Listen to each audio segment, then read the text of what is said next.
To examine the heart, stand at the patient's right side.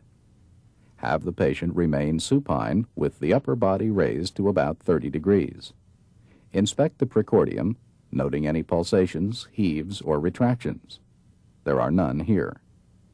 Look for the apical impulse, which, when visible, is normally seen in the left fifth interspace at or medial to the midclavicular line. Using your fingertips, palpate for pulsations or heart sounds in the right second interspace, left second interspace, and left third interspace. Next, palpate for the systolic impulse of the right ventricle. While keeping one finger in the third interspace, place additional fingertips in the fourth and fifth interspaces. If an impulse is palpable, note its location, duration, and amplitude. If the patient's chest has an increased anteroposterior diameter, palpate for the right ventricular impulse high in the epigastric area, where it may be easier to feel. Finally, palpate the apical impulse. If it is not visible, feel for its location with your palm and fingers.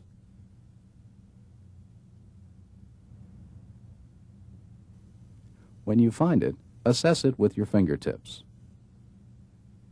Observe its location, diameter, amplitude, and duration. Identify its location by the interspaces in which you feel the apical impulse and by its distance in centimeters from the mid-sternal or mid-clavicular line. Measure the diameter of the impulse in centimeters. Feel for the amplitude of the apical impulse. It is usually small and feels like a gentle tap. To estimate the duration of the apical impulse, feel it as you listen to the heart sounds with a stethoscope. The normal impulse may last through the first 2/3 of systole, but not longer. Please turn over to your left side. If you can't feel the apical impulse, ask the patient to roll partly onto his left side and try again. Now I'd like to tap on your chest to see the size of your heart. If you still can't feel the apical impulse, estimate heart size by percussion. Starting on the far left of the chest, percuss toward the left border of cardiac dullness in the third, fourth, fifth, and possibly sixth interspaces.